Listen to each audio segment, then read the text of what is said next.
नमस्कार साथियों, मैं देवेंद्र पांडे। हम बात करेंगे भ्रष्टाचार पर। जैसा कि आप जानते हैं, सरकार द्वारा हर जनपद में, हर जिले में कुछ तहसीलें बनाई गई हैं और तहसीलों का काम है न्याय व्यवस्था को सुचारू रूप से चलाना, या यूं कह लीजिए तहसील को हम प्राथमिक न्याय केंद्र के रूप में भी देखते हैं। गरीब हो या अमीर, पैसा वाला हो या प्रभाव वाला हो या गरीब तबके का कोई भी नागरिक हो, सबको तहसील में सुचारू रूप से न्यायिक व्यवस्था का लाभ मिले, सरकार ने ऐसी व्यवस्था, ऐसी न्यायिक संरचना कर रखी है। लेकिन क्या गरीबों को न्यायिक व्यवस्था का लाभ मिल पाता है या मिल रहा है? आज हम इस पर चर्चा करेंगे। इन दिनों सभी तहसीलों में न्याय का व्यापार होता रहा है। ये मैं नहीं कह रहा, ये क्षेत्र की गरीब जनता कह रही है।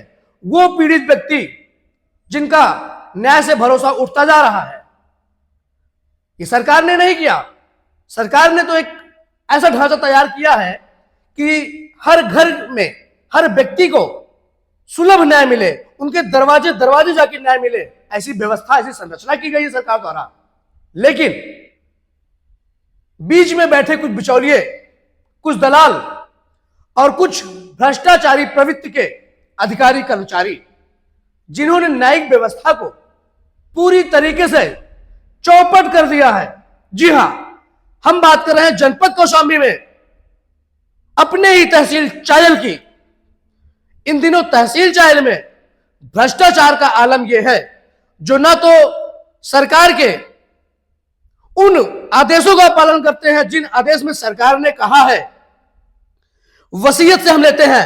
एक मिनट, हम आपको इस ग्राफिक के जरिए कुछ बताते हैं। ये भ्रष्टाचार पे हमारा विषय होगा और भ्रष्टाचार का प्रमुख अड्डा बना तहसील। किन किन बिंदुओं पर हमें बात करनी है? फर्जी वरासत, फर्जी वसीयत, फर्जी खतौनी, फर्जी रजिस्ट्री, फर्जी दस्तावेज और पैसे के बल पर रातों रात गलत आदेश हो जाना भ्रष्टाचार में अहम भूमिका निभा रहा है। जी हां, हम बात करेंगे तहसील चायल की।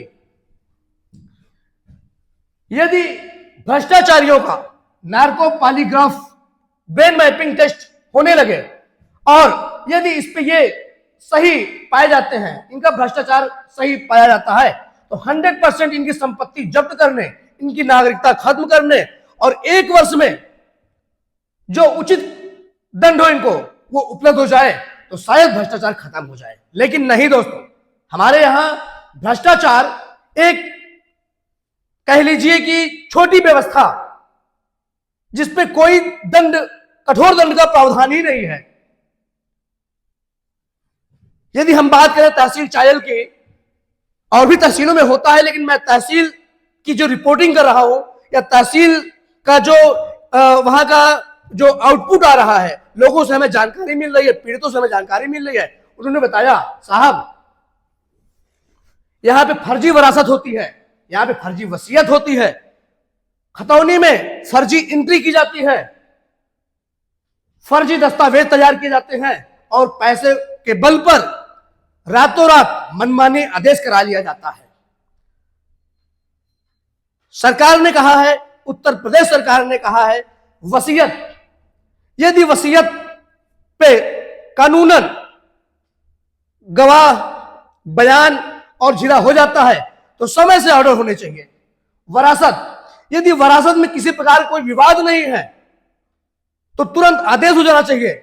लेकिन नहीं, हमारे यहां जब तक पैसे नहीं मिलते हैं तब तक उसमें आदेश नहीं होने हैं। ये जो अधिकारी बैठे हैं बीच में, इनके सामने ये तमाम ऐसी व्यवस्थाएं हैं। लोग कहते हैं कि इनको विवेकाधिकार प्राप्त है, तो क्या ये विवेकाधिकार का इस्तेमाल करके जनता को परेशान करने का काम करते हैं? अभी हाल फिलहाल में एक छोटे से प्रकरण की हम समीक्षा करते हैं। आप भी इसमें कमेंट करिएगा और बताइएगा हमें कि आपने सही कहा और गलत कहा, या क्या सही होना चाहिए। 3 भाई थे, 3 भाई में से एक भाई की मृत्यु हो जाती है। उसके बाद उनकी जो प्रॉपर्टी होती है उनकी धर्म पत्नी के नाम पे आ जाती है। अब यदि धर्म पत्नी भी लावल्द, धर्म पत्नी भी मर जाती हैं और उन दोनों से कोई संतान नहीं होती है, 3 भाई में एक भाई और उनकी पत्नी दोनों की मृत्यु हो जाती है, लावल्द, उनकी कोई औलाद नहीं है, शेष बचते हैं 2 भाई, तो जाहिर सी बात है कि उस भाई की प्रॉपर्टी इन दोनों भाइयों को ट्रांसफर हो जानी चाहिए। लेकिन नहीं, दोनों भाइयों ने आवेदन किया, दोनों भाइयों ने आवेदन किया कि ये प्रॉपर्टी हमारे नाम वरासतन चढ़ जाए, लेकिन वहां के लेखपाल ने जांच किया और उसको विवादित कर दिया उस आवेदन को। और जब किसान परेशान होगा तो साहब से कहेगा, साहब ले लो पैसे, कर दो आदेश। इसी समय का इंतजार कर रहे थे वो नायब साहब कि किसान बोले, और इसके लिए भी उन्होंने एक आउटसाइडर बैठा रखा है। हर न्यायालय में एक आउटसाइडर होता है जो किसान और न्यायालय के बीच एक समन्वय स्थापित करता है। वो समन्वय रिश्वत लेने का, क्योंकि साहब डायरेक्ट नहीं लेंगे, उस आउटसाइडर के माध्यम से साहब पैसे लेंगे और तब जाके उसका आदेश हो जाएगा। यदि उस टाइम भी उस किसान ने पैसे नहीं दिए तो दोस्तों तारीख पे तारीख ही लगती रहेगी, नहीं मिलेगा न्याय। ज्यादा करेंगे तो फाइल खारिज कर देंगे, आप कहां जाएंगे? बड़ी कोर्ट में अपील करेंगे, वहां भी खारिज होगा, आप दूसरे कोर्ट में अपील करेंगे, तो आपका शोषण तो जारी है ना। लेकिन उस किसान को त्वरित न्याय कहां मिला? सरकार ने कोई ऐसे पोर्टल की व्यवस्था नहीं करी जहां तुरंत उसकी शिकायत का समाधान हो जाए। यदि वही शुरुआत से ही उस किसान ने जब शिकायत करी, IGRS करी, और उस IGRS पे जमीनी स्तर पर जांच होती कि भाई आपने इनका आवेदन स्वीकार क्यों नहीं किया, क्या समस्या थी, वही उसको न्याय मिल जाता। लेकिन नहीं, ऐसी कोई पोर्टल की व्यवस्था नहीं है जहां सरकार द्वारा उस किसान और उस लेखपाल के बीच जो बात हुई वो बात सामने आ सके, उसका शोषण जो स्टार्ट हो गया वो सामने आ सके। ऐसी कोई व्यवस्था ही नहीं की गई। इसी व्यवस्था को हमें जनता के सामने, सरकार के सामने लाना है और एक ऐसे पोर्टल का निर्माण करवाना है, एक ऐसे पोर्टल सरकार के द्वारा बनाया जाए जिसपे किसान अपनी बात कहे तो ग्राउंड रिपोर्ट जांच हो उसकी और उस पर सत्यापन हो। यह नहीं कि फर्जी गवाह बना के जांच कर दिया और किसान की समस्या का समाधान हो गया।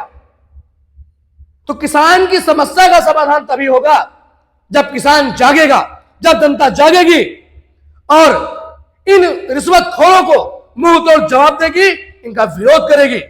जय हिंद, जय भारत।